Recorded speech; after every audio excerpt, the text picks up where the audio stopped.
xa vắng xuôi, con tim cô đơn còn ôm ấp những hên thê. Chiều mưa em về,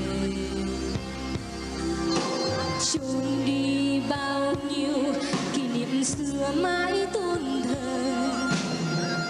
Cuộc tình con từng giọt mưa, từng giọt buồn ngoài sân vắng buổi chiều tối dần. Từng giọt mưa như hừng dần, có biết chăng từng giọt mưa, từng giọt buồn như di vãng cuộc tình mình còn rơi mãi không bờ bến.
Giờ mãi nhớ thương ai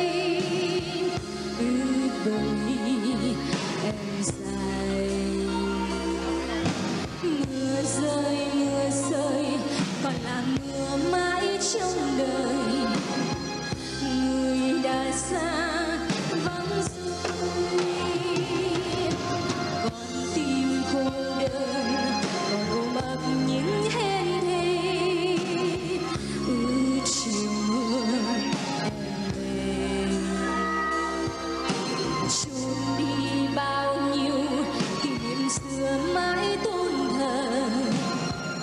Cuộc tình con ước mơ, từng giọt mưa, từng giọt buồn ngoài sân vắng buổi chiều tối dần. Từng giọt mưa như hừng dần, có biết chăng từng giọt mưa, từng giọt buồn như di vãng cuộc tình mình còn rơi mãi không bờ bến.